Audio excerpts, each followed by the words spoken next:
اعوذ باللہ من الشیطان الرجیم بسم اللہ الرحمن الرحیم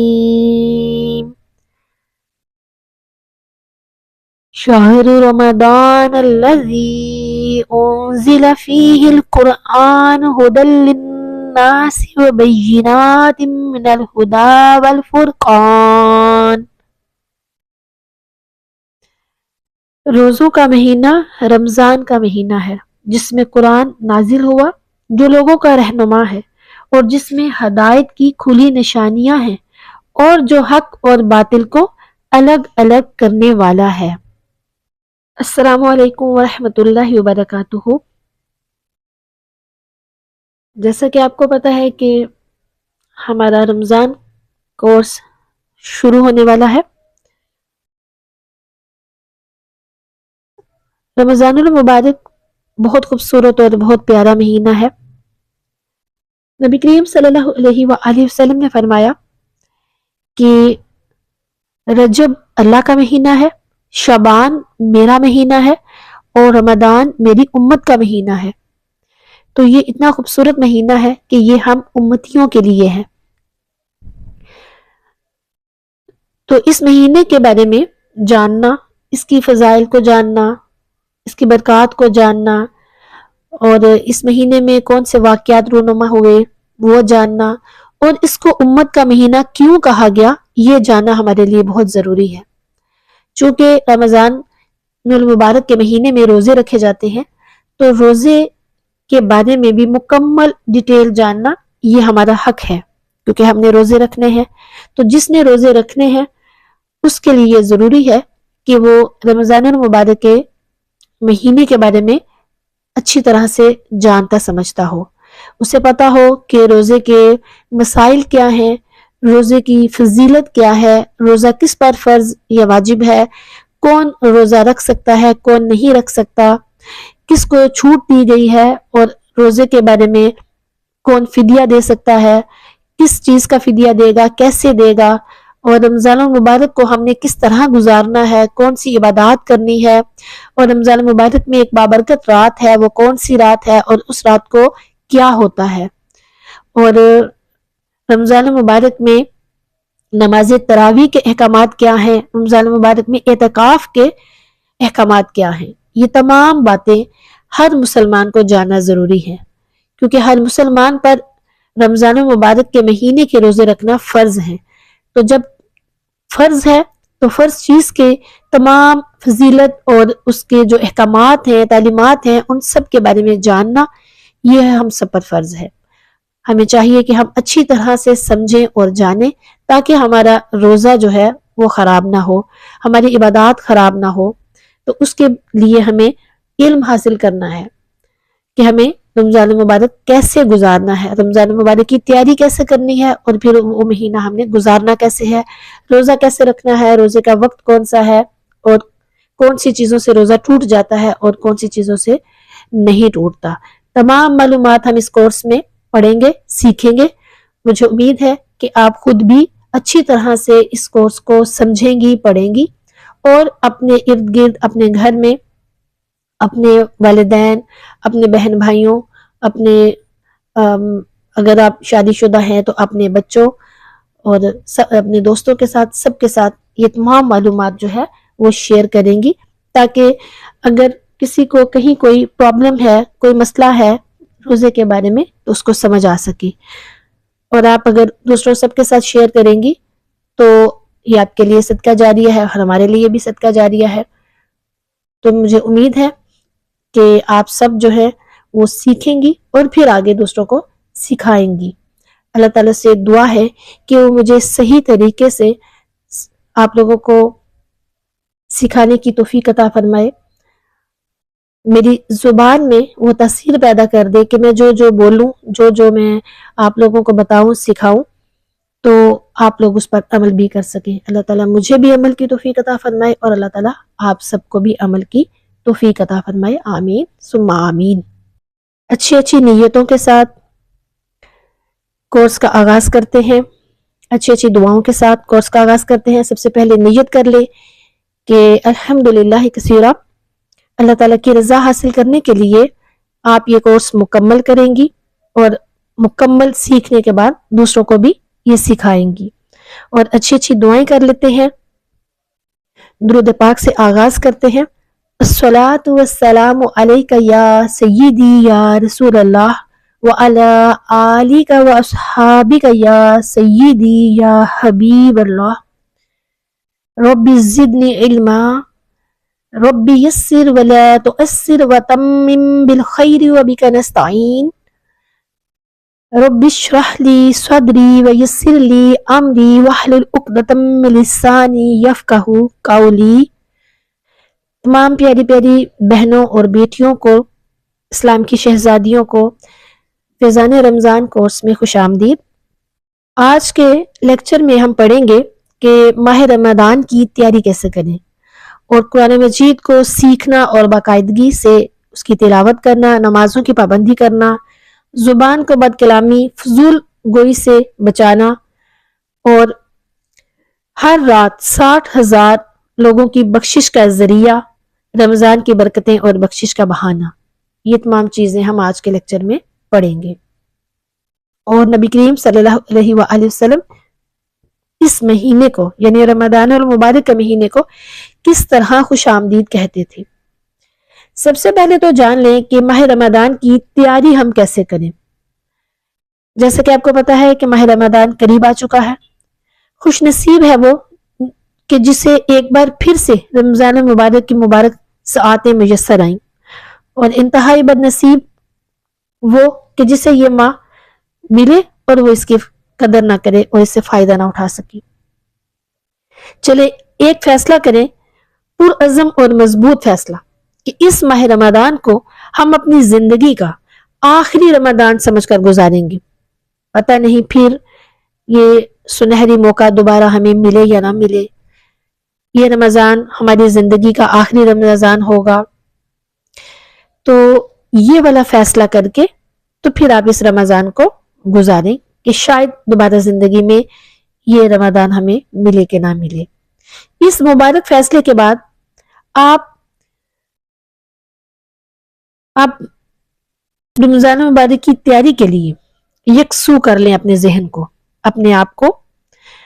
جس طرح سالانہ امتحان سے پہلے ہی آپ کے دل و دماغ پر امتحان سوار ہو جاتا ہے نا، اس کی تیاری شروع ہو جاتی ہے کہ میرے ایگزامز آ رہے ہیں. 1-2 ماہ پہلے ہی آپ تیاری شروع کر دیتے ہیں کہ میرے فائنل ٹرمز ہیں، میرا فائنل ایگزامز ہیں، تو بس میں جلدی سے ساری ریویژن کر لوں، ساری تیاریاں کر لوں تاکہ کامیاب ہو سکوں. اسی طرح آپ نے رمضان المبارک کے مہینے کی تیاری کرنی ہے یکسو ہو کر. اور ابھی سے طے کر لیجئے کہ ماہ رمضان کی کس طرح بھرپور انداز سے ہم نے برکتیں سمیٹنی ہے، اور اس عظیم سالانہ امتحان میں کس طرح انعام کا مستحق ہم نے اپنے آپ کو بنانا ہے. تو اپنے آپ کو اس عظیم سالانہ امتحان میں انعامات کا مستحق بنانے کے لیے آپ کو تیاری کرنی ہے.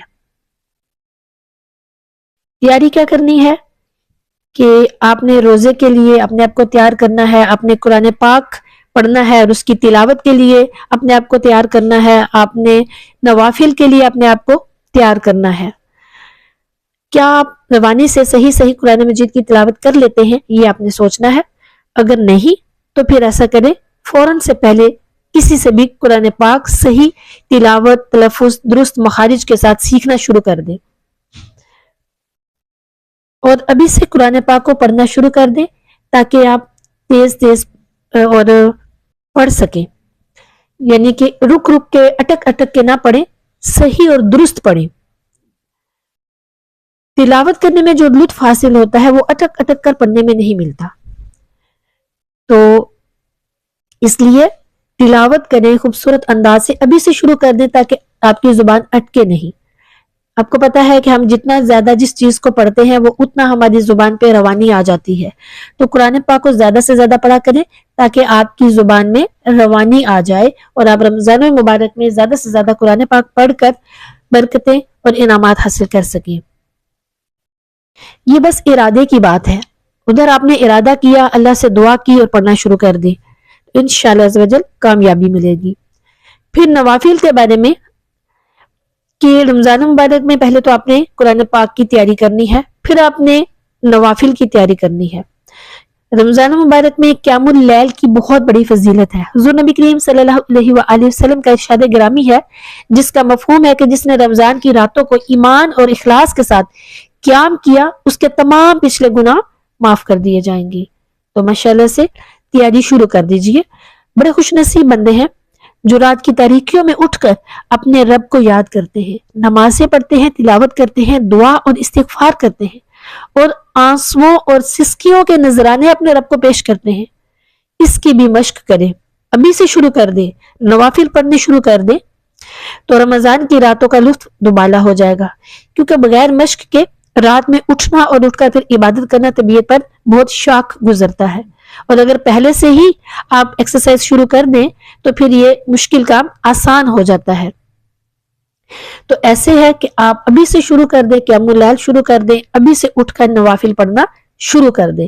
ویسے تو یہ قیام اللیل پورا سال ہی برکتوں اور رحمتوں کا طریقہ ہے کہ پورا سال ہی آپ تہجد پڑھیں، نوافل ادا کریں، تو یہ مطلوب اور مسنون ہے۔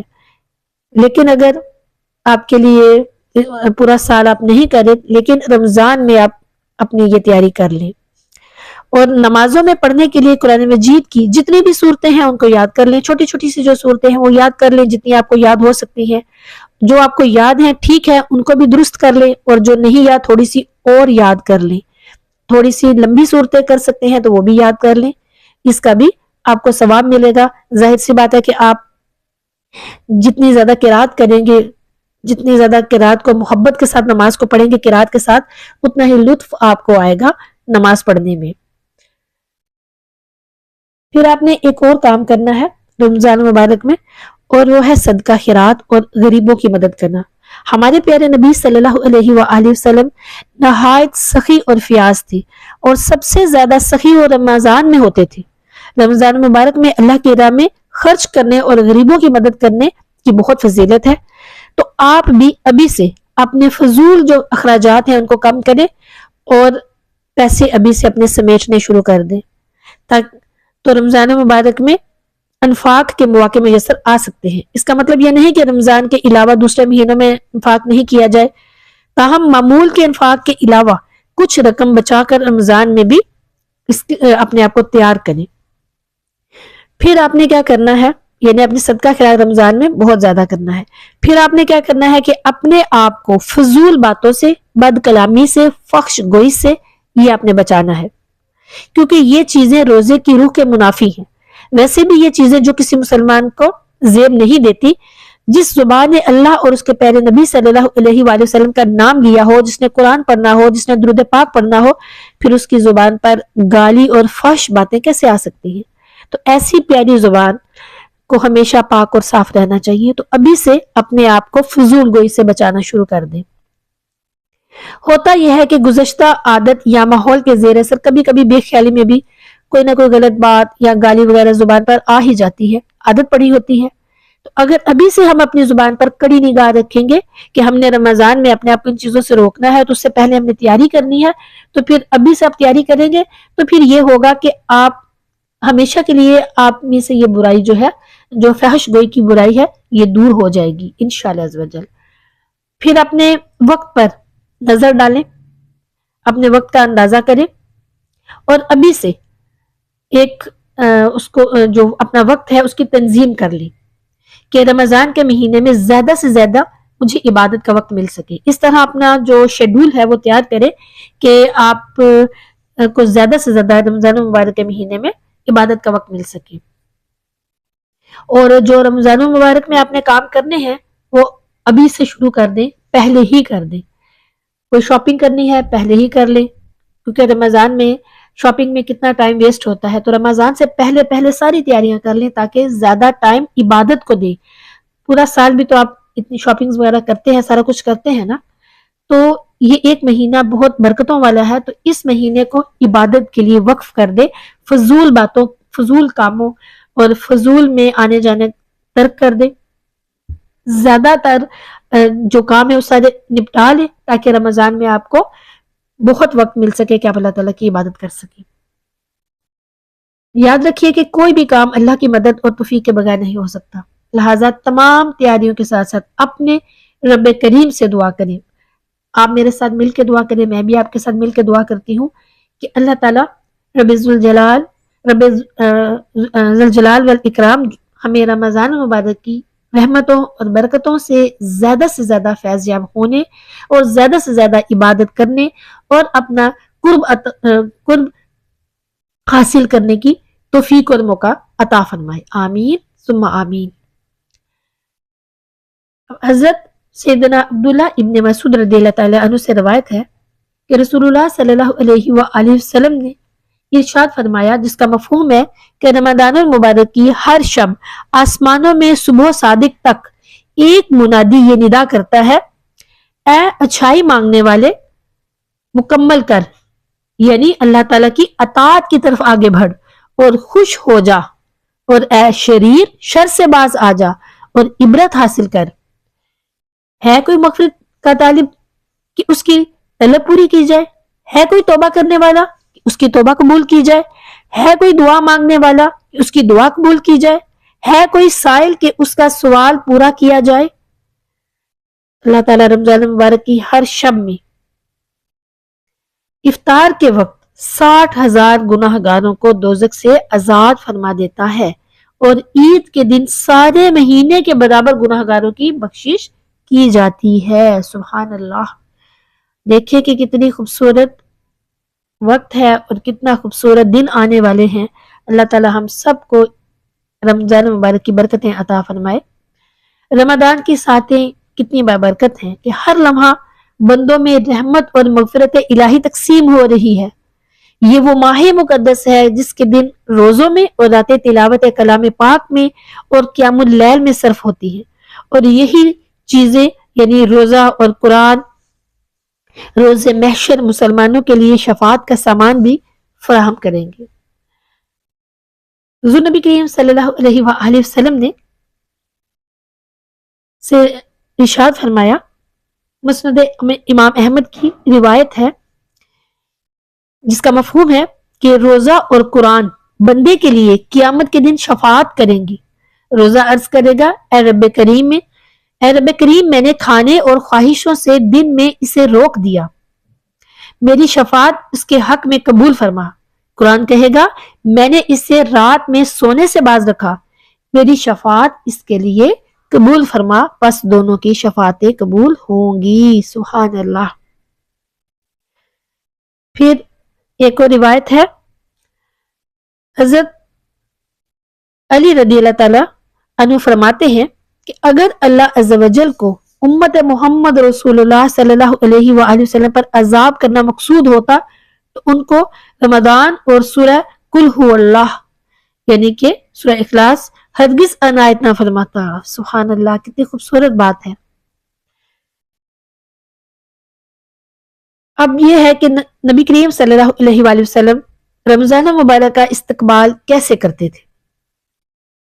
نبی کریم صلی اللہ علیہ وآلہ وسلم رمضان مبارک کا جو یہ مہینہ ہے اس سے بہت زیادہ محبت فرماتے ہیں کہ اکثر اس کے پانی کی دعا فرماتے تھے، اور رمضان مبارک کا اہتمام ماہ شعبان میں ہی روزوں کی کثرت کے ساتھ ہو جاتا تھا، اور نبی کریم صلی اللہ علیہ وآلہ وسلم بڑے شوق اور محبت سے ماہ رمضان کا استقبال فرماتے۔